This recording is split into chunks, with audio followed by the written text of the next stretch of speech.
Y hoy, al dar conclusión a esta corta serie, me gustaría que pudiéramos tomar la oportunidad para no dejar de agradecer a Dios por su fidelidad y su bondad. Justamente lo que hemos estado orando y lo que generalmente al final de cada año recordamos es agradecer a Dios por su misericordia y agradecer a Dios porque Él es fiel. Y hermanos, eso es precisamente lo que vemos reflejado en el cumplimiento de las promesas en el Antiguo Testamento. Es decir, las promesas que fueron anunciadas en el Antiguo Testamento, al ser cumplidas en el Nuevo, traen a nuestras vidas un testimonio evidente de que Dios no miente, de que Dios es fiel y que Él cumple aquello que ha prometido.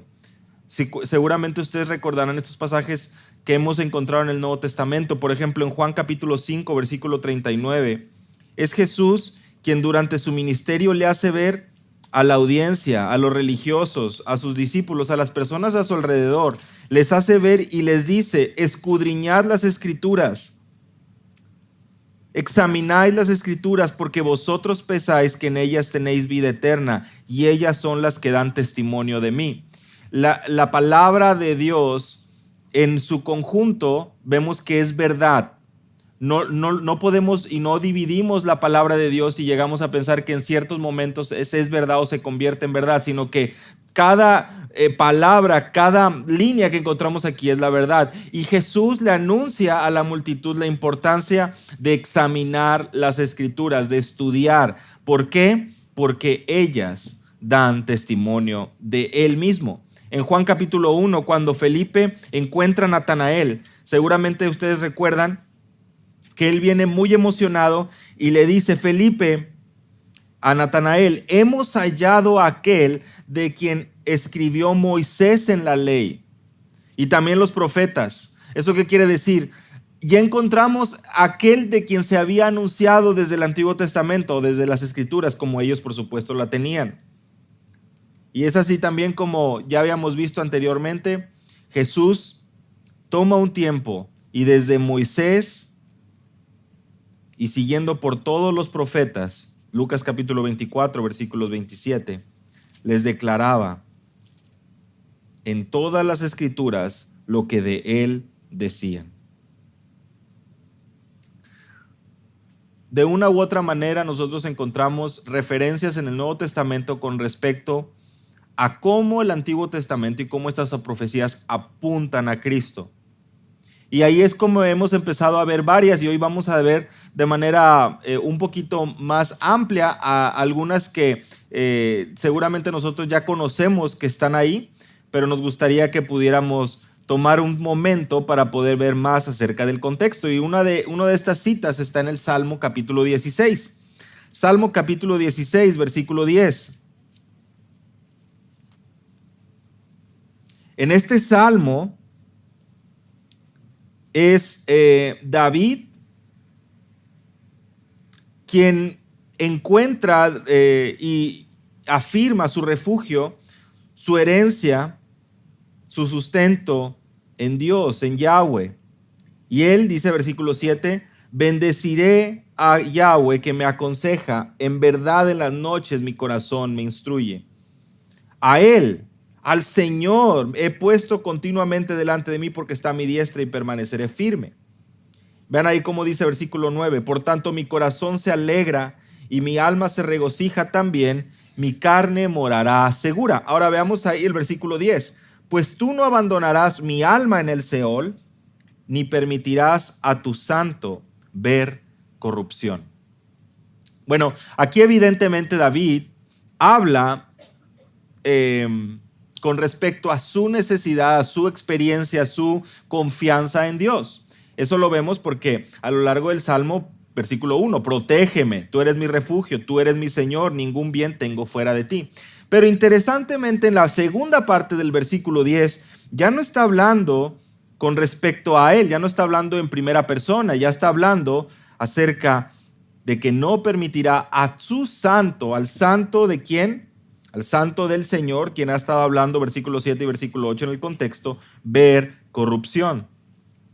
Esto viene a traer un entendimiento claro que David no está continuando con la misma línea, con la misma secuencia, con la misma línea de pensamiento con respecto a su persona, sino que está haciendo referencia al Santo de Dios. Y esto viene a ser entendido perfectamente por Pedro, porque en Hechos capítulo 2, en su sermón, que tenemos ahí a partir de el versículo 14, 15 y 16, pero ahí por ahí del versículo 25, él empieza a citar estos salmos. Y ya tuvimos alguna oportunidad con el pastor David, una serie también acerca del reino y acerca de pasajes tan importantes como este, donde Pedro está citando salmos, y ahí en el versículo 27 menciona: tú no abandonarás mi alma en el Hades, ni permitirás que tu santo vea corrupción. Y versículo 25 nos dice que David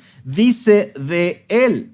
Está hablando de Jesús de Nazaret, versículo 22, varón confirmado por Dios entre vosotros con milagros, prodigios y señales. Y más adelante, en Hechos capítulo 13, versículos 35 al 37,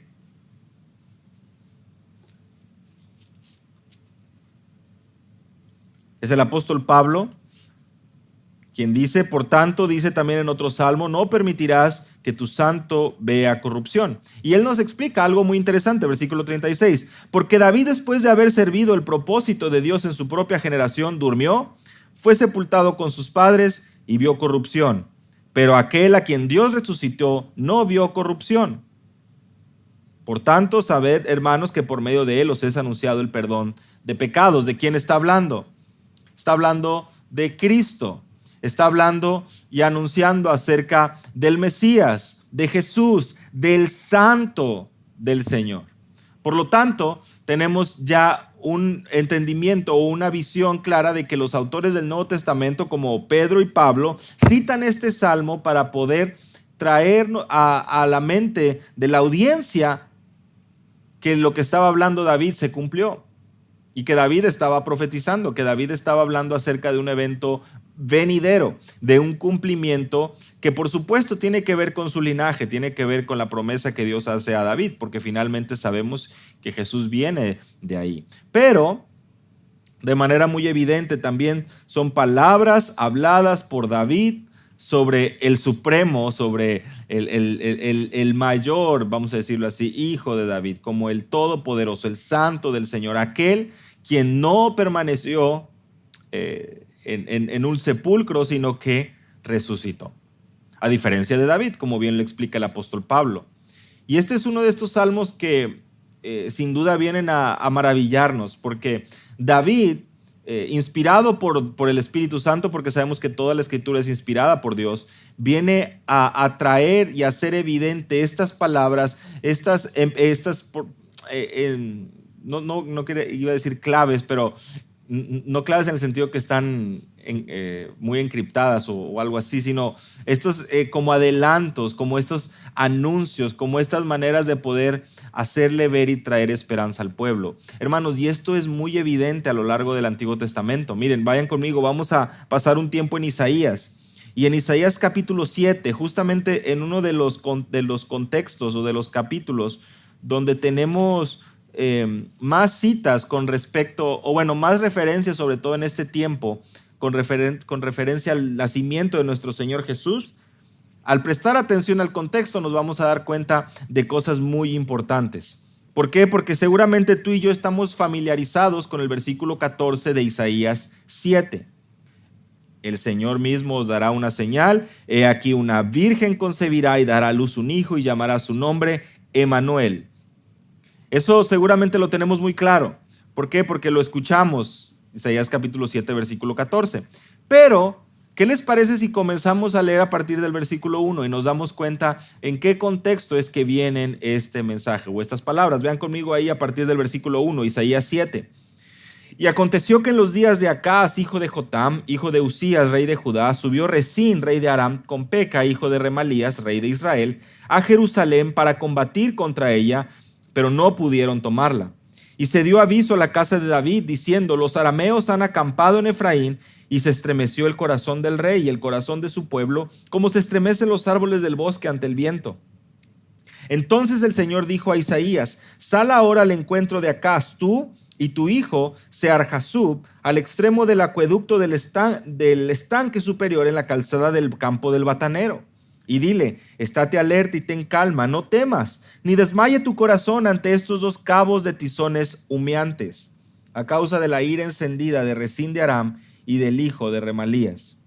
Porque Aram ha tramado contra ti, mal contra ti, junto con Efraín y el hijo de Remalías, diciendo, subamos contra Judá y aterroricémosla. Hagamos una brecha en sus murallas y pongamos por rey en medio de ella al hijo de Tabel. Así dice el Señor, no prevalecerá ni se cumplirá. Miren ahí hasta el versículo 7 la escena. Estamos viendo que mientras Acaz estaba reinando en Judá, viene el rey de Aram y el rey de Israel a combatir contra Judá, a combatir contra Acaz. Es un momento de dificultad, es un momento de inminente amenaza, de inminente ataque. ¿Y cuál es la situación ahí? El rey se estremece. Vean ahí conmigo el versículo 2. Y el Señor, Yahweh, Jehová, habla a Isaías, le dice, sal al encuentro. Pero le dice algo muy importante, ¿verdad? Versículo 4. Ten calma, no temas. Estos dos, pues básicamente es pasajero, es humo, ¿verdad? Son cosas que van a pasar. El versículo 7 es clave también. No prevalecerá el plan de ellos, no se cumplirá. Vean ahí versículo 8, porque la cabeza de Aram es Damasco y la cabeza de Damasco es Resín. Y dentro de otros 75 años Efraín será destrozado, dejando de ser pueblo. Versículo 9. Y la cabeza de Efraín es Samaria y la cabeza de Samaria es el hijo de Remalías. Si no creéis, de cierto no permaneceréis. Es decir, el Señor tiene todo en su control, el Señor ya ha puesto en sus planes aquello que acontecerá con respecto a estos enemigos. Ahora vean ahí versículo 11. Versículo 10. El Señor, Yahweh, habla de nuevo a Acaz y le dice, pide para ti una señal.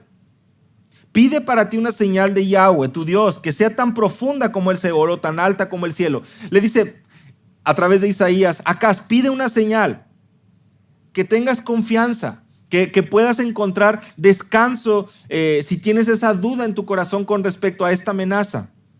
Pero Acaz dijo, yo no pediré ni tentaré al Señor.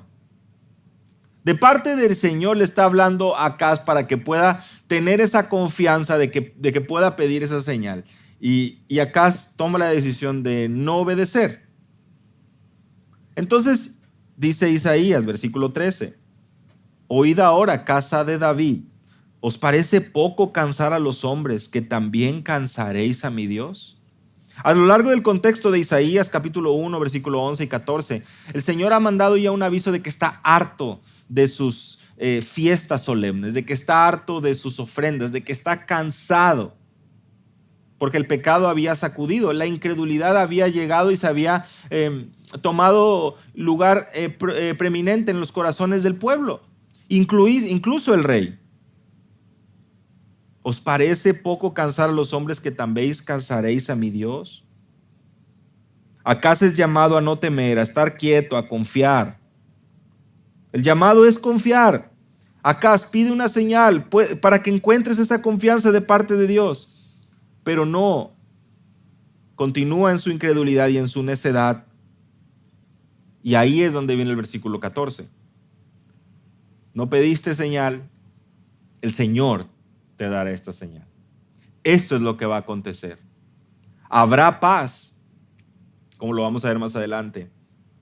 Habrá esperanza. Y es lo que viene ahí, el versículo 14. El Señor va a traer esta evidencia clara de que una virgen concebirá y dará a luz un hijo, y su nombre será Emmanuel, que sabemos es Dios con nosotros. Ahora, versículo 15, se nos habla de esta señal de pobreza. Comerá cuajada y miel hasta que sepa lo suficiente para desechar lo malo y escoger lo bueno. Porque antes que el niño sepa desechar lo malo y escoger lo bueno, será abandonada la tierra cuyos dos reyes tú temes.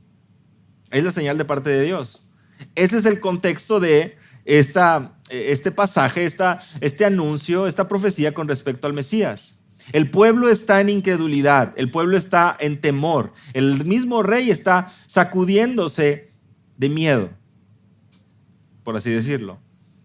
buscando actuar en sus fuerzas y no someterse al propósito de Dios. Y el Señor establece que vendrá este anuncio, que vendrá esta señal y que esto sucederá. Ese es el contexto de Isaías capítulo 7.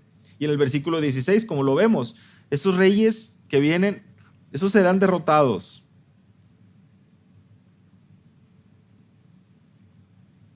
Pero versículo 17, vean ahí conmigo. Yahweh, una vez más, el Señor hará venir sobre ti, sobre tu pueblo y sobre la casa de tu padre, días como nunca han venido desde el día en que Efraín se apartó de Judá, es decir, al rey de Asiria.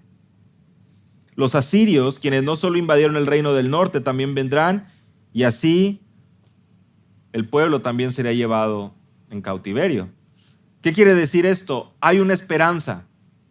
Pero el Señor también ha establecido ahí en Isaías capítulo 7 que en medio de esta incredulidad, Él continuará obrando, trayendo esta esperanza futura para el pueblo, pero a su vez también un castigo inminente a través de instrumentos que Él utiliza para su gloria. Prestemos atención cómo en cada momento que avanzamos por este pasaje nos damos cuenta que el Señor está en control de todo.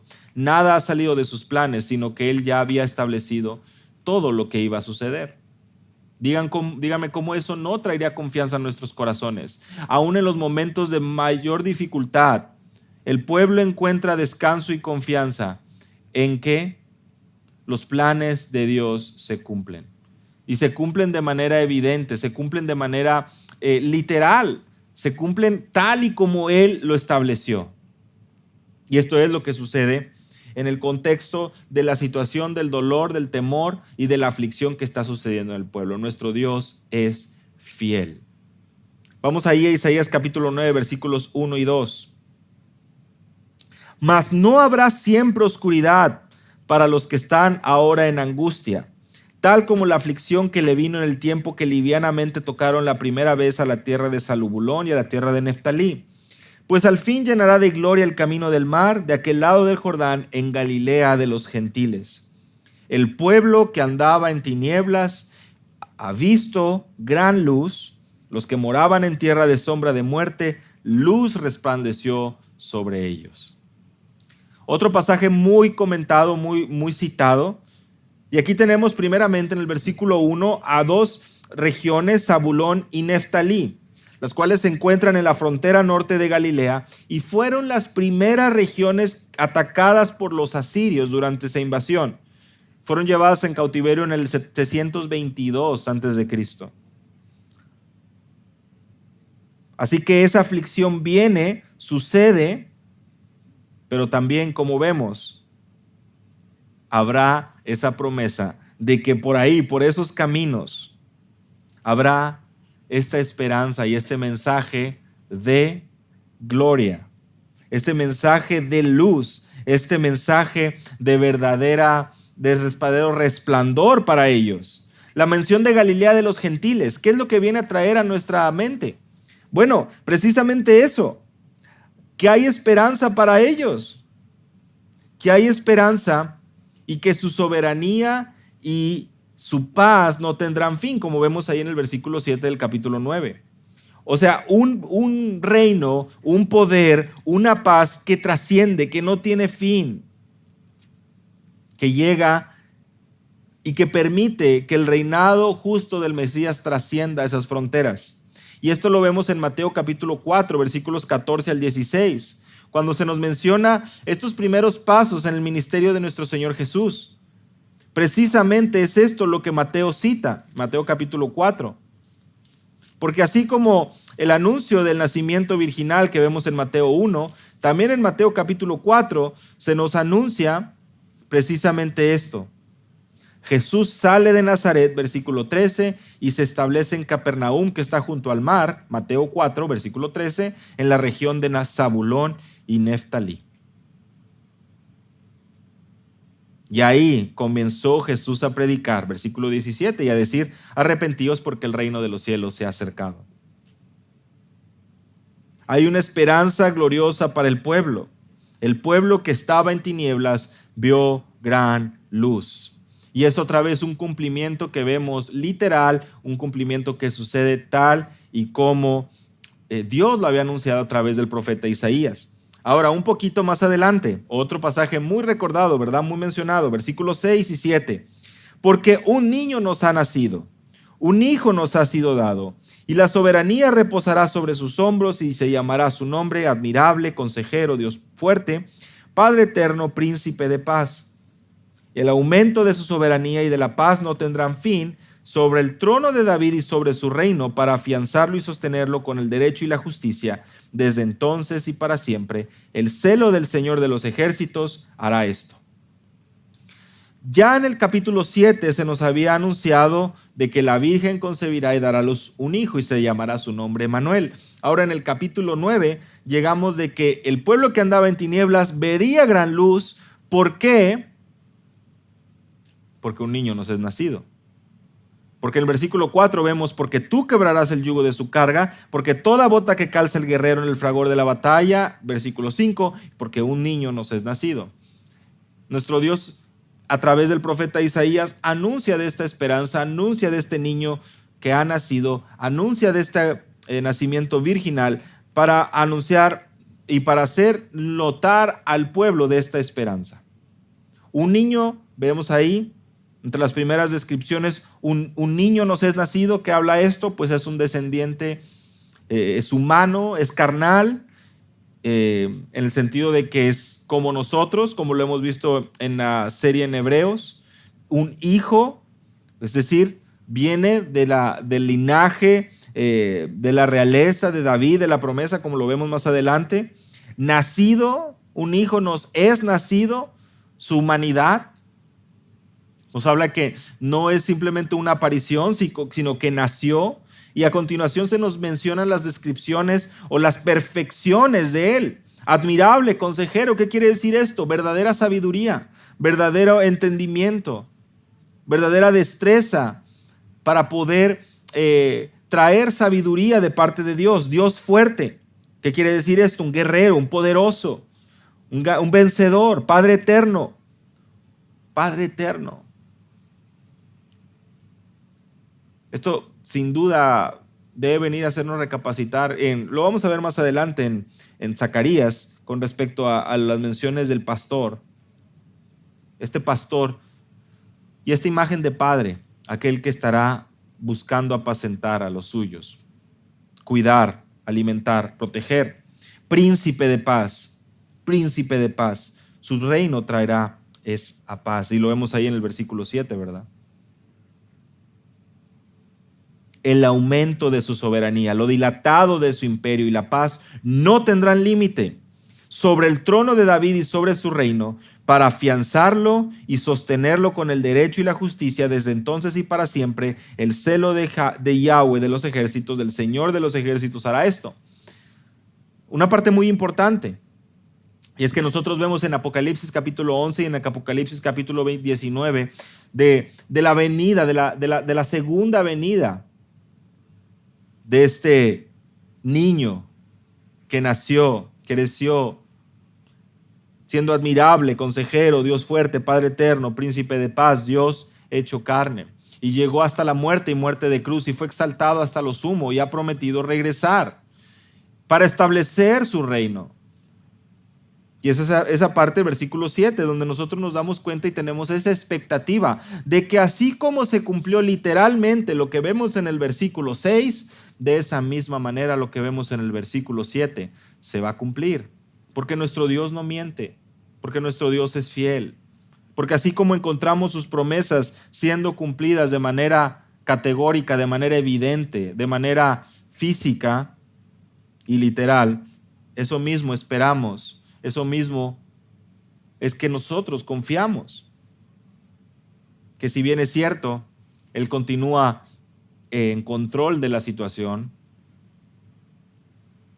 pero su reino y el sentarse en el trono de David y reinar en la tierra desde la tierra y trayendo esa soberanía y esa paz y ese derecho y esa justicia, está por venir.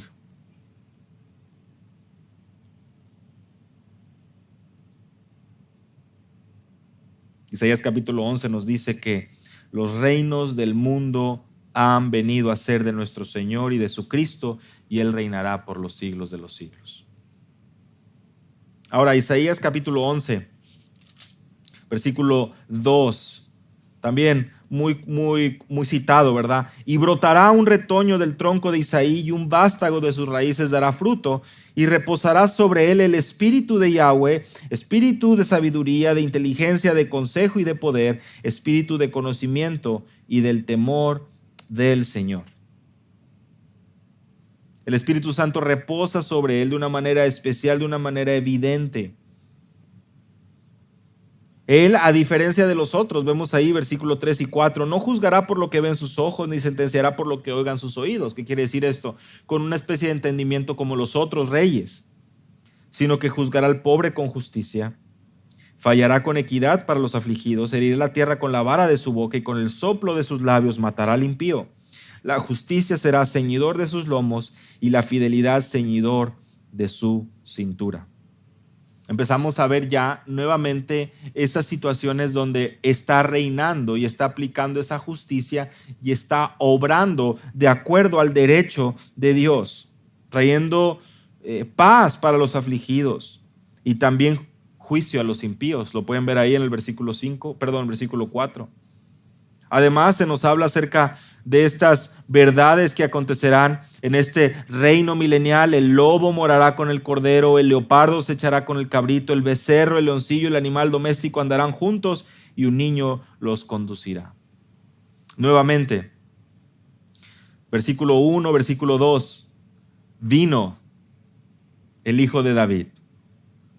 Esta esperanza, este retoño, reposó sobre él el Espíritu del Señor. Mateo capítulo 3, Mateo capítulo 4. De manera notoria, evidente, a los ojos de la audiencia, todo esto se cumplió. Pero aún tenemos y esperamos por aquello que está por suceder. Esa paz, ese juicio a los impíos, esa justicia, ese reino verdaderamente justo, guiado en toda justicia. Eso es algo que esperamos, es algo que vemos.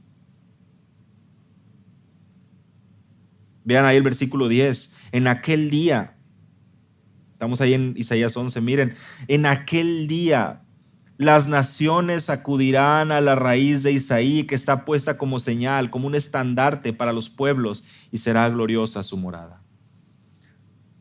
Las naciones, te das cuenta cómo a lo largo también de las profecías del Antiguo Testamento vemos naciones, vemos referencias a naciones físicas. En algunas ocasiones tenemos los nombres de las naciones, tenemos las descripciones.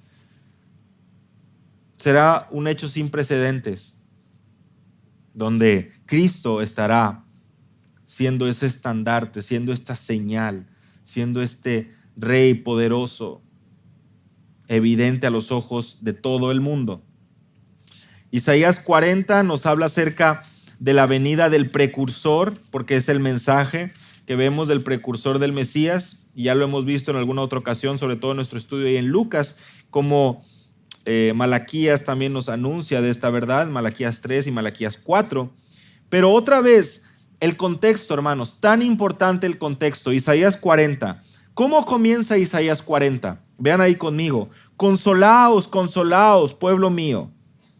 Hablad al corazón de Jerusalén. Decidle a voces que su lucha ha terminado, que su iniquidad ha sido quitada, que ha recibido de la mano del Señor el doble por todos sus pecados. O sea, que está satisfecha su culpa, que su iniquidad ha sido quitada. Una voz clama: preparad en el desierto camino, allanad en la soledad calzada para nuestro Dios. Todo valle sea elevado y bajado, todo monte y collado. Vuélvase llano el terreno escabroso y lo abrupto ancho valle. Entonces será revelada la gloria de Yahweh, y toda carne aún la verá, pues la boca del mismo Señor ha hablado. ¿Cómo comienza este pasaje? Trayendo consolación y esperanza al pueblo. ¿Y cuál es esta consolación y esta esperanza? Hay una voz que está preparando el camino del Señor. A la luz del contexto de Isaías, hay una voz que está preparando la llegada de este niño, de este siervo. Hay una voz, hay un anuncio. Viene en camino, viene en camino. Es algo muy lindo, hermanos. Y es algo tan bueno de meditar en estas fechas, ¿verdad? Cuando estamos pensando en cómo el Señor ha sido tan misericordioso con nosotros. Él continúa cumpliendo y siendo fiel a sus promesas. Y Él lo que anuncia, lo que promete, todo esto cumple. Tan solo un vistazo, ¿no? Un vistazo rápido. Continuamos en Isaías 40.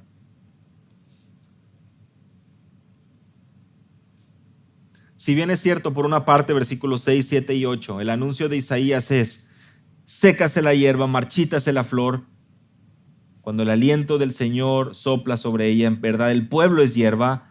Versículo 8, la palabra de Dios nuestro permanece para siempre. ¿Ves? No hay dudas. Pueblo, consolaos, consolaos. Viene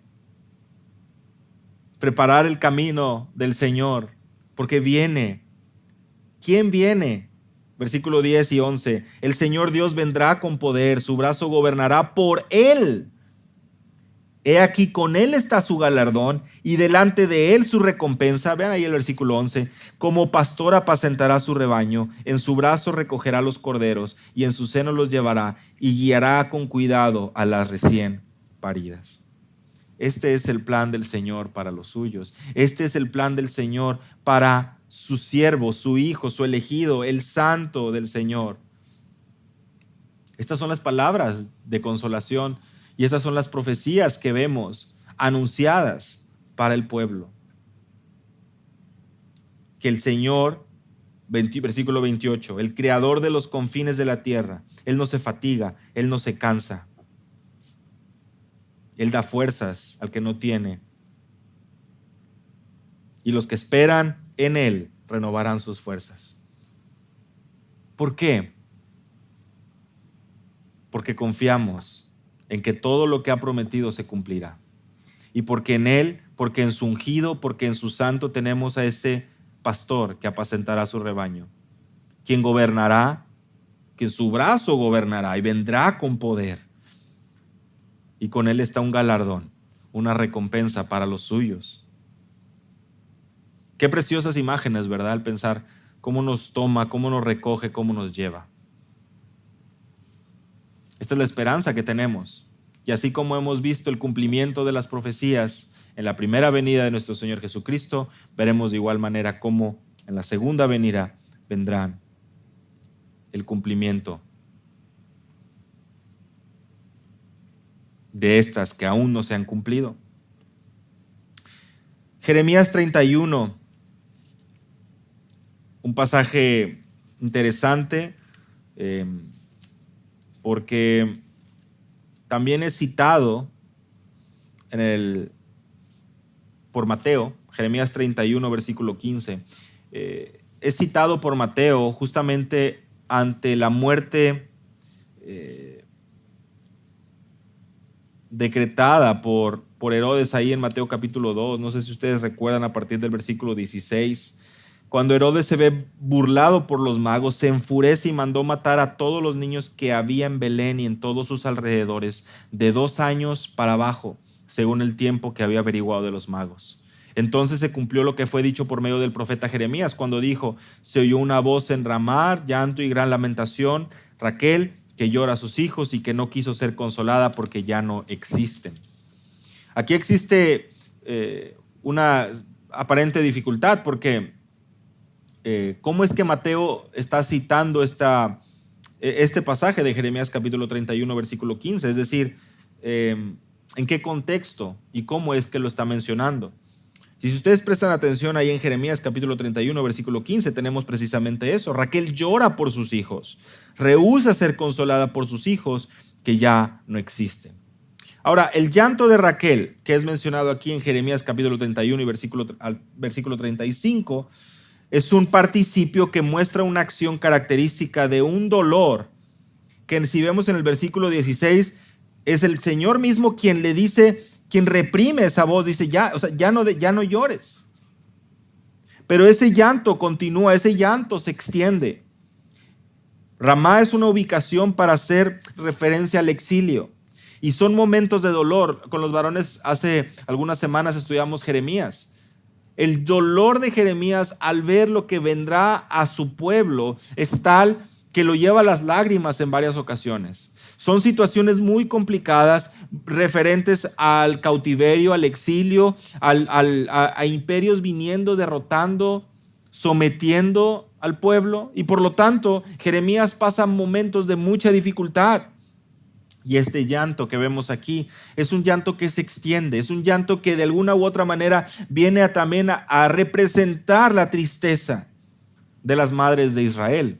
Rebeca es considerada la madre de las madres de Israel. Y ese dolor, si lo vemos de alguna manera muy canónica, si lo vemos a lo largo de la Escritura, ese dolor, ese llanto, ese sometimiento, esa esclavitud, ese cautiverio continúa y permanece hasta que la llegada del Mesías. Es el punto máximo. ¿Por qué? Porque en la llegada del Mesías es precisamente cuando todo ese exilio, cuando toda esa situación adversa, cuando todo eso termina, pues ha llegado el Mesías. El nuevo pacto que vemos ahí mismo en Jeremías capítulo 31, en el versículo 33. Cuando la ley de Dios estará en los corazones de su pueblo y Él será Dios y su pueblo, genuinamente pueblo. El pacto, el nuevo pacto. ¿Cómo está todo en el mismo capítulo, verdad? Capítulo 31 de Jeremías. ¿Por qué? Porque ese llanto de Raquel, de las madres de Israel, encontrará un descanso porque se prolongó por muchos años. Y Mateo lo sabe, y por eso es que viene aquí y lo menciona como algo que llega a su fin. Se ha cumplido. Y ahora sí, la palabra del Señor se convierte en una verdadera esperanza. No hay necesidad más de derramar lágrimas ya hasta este punto, pues el Mesías ha llegado. Miqueas capítulo 5, versículo 2 nos dice que nacería en Belén. En Miqueas capítulo 5, versículo 12 nos anuncia que vendría a Belén. Y eso es lo que sucede. Pero ahí mismo, en el versículo 2, versículo 3, versículo 4, de ti me saldrá el que ha de ser gobernante en Israel, y sus orígenes son desde tiempos antiguos, desde los días de la eternidad. Hablamos aquí de eterno, el verbo, Juan capítulo 1. Pero dice, Él los abandonará hasta el tiempo en que dé a luz la que ha de dar a luz. Entonces el resto de sus hermanos volverá a los hijos de Israel. Y Él se afirmará y pastoreará su rebaño con el poder de Yahweh, con la majestad del nombre de Yahweh su Dios, y permanecerán porque en aquel tiempo Él será engrandecido hasta los confines de la tierra, y Él será nuestra paz. Hay menciones de las dos venidas aquí en Miqueas capítulo 5. De Belén vendría el gobernante, y como sabemos, Él asciende, versículo 3 ahí de Miqueas 5, abandona, por así decirlo, en un sentido físico, pero sabemos que Él continúa con nosotros, pero Él se afirmará, pastoreará, será engrandecido hasta los confines de la tierra. Otra vez referencias a la tierra, referencias físicas.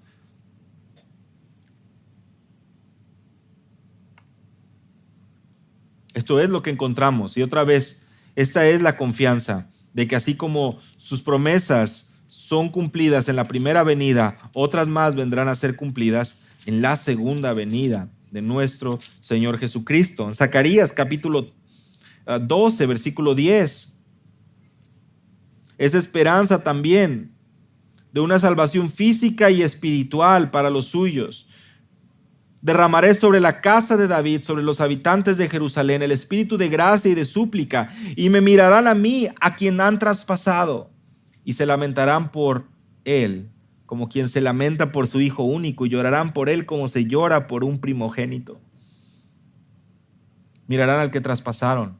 Apocalipsis 1:7, Juan 19:37. Esto sucede, pero hay una esperanza también para el pueblo. Miren ahí también en el capítulo 13 de Zacarías, versículo 7.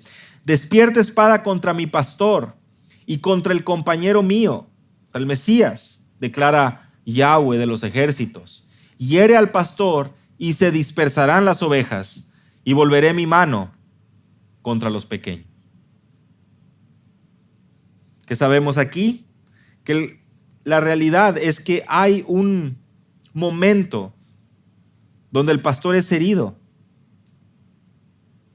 y las ovejas son dispersadas, y eso lo vemos comentado por Mateo en el capítulo 26 y en Marcos capítulo 14. Hay un momento donde los discípulos pues son dispersados precisamente por esta situación. Pero a lo largo ahí del mismo Zacarías capítulo 8 y 9 encontramos referencias al remanente, a la tribulación, a las pruebas por las que pasa los redimidos, los escogidos de Dios. Pero una vez más, cumpliéndose aquello anunciado por Dios desde tiempo atrás.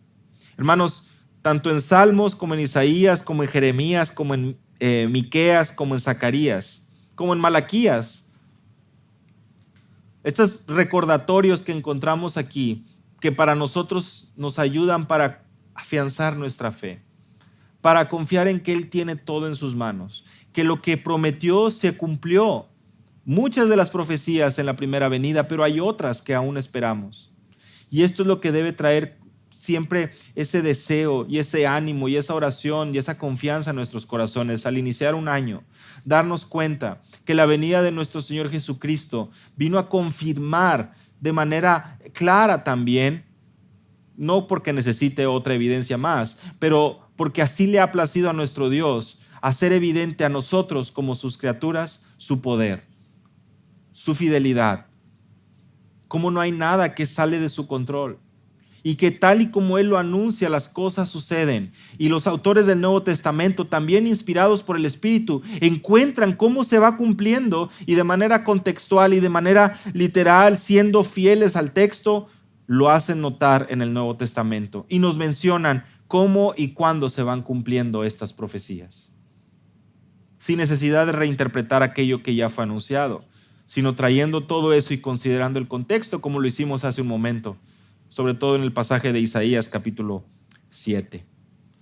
Hermanos, nuestro Dios está en control, Él es bueno, confiemos en su palabra, esta es veraz, esta es verdad, y que al iniciar este año, al meditar en esto, al recordar esto, en sus misericordias, en su amor, nuestro corazón pueda rebosar en confianza y también en una súplica constante para que su reino venga, sea establecido, y que anhelemos de manera ansiosa, responsable, a ser diligentes en nuestro caminar, esa venida de nuestro Señor Jesucristo, a reinar y a traer justicia a esta tierra, que tanto, tanto necesita.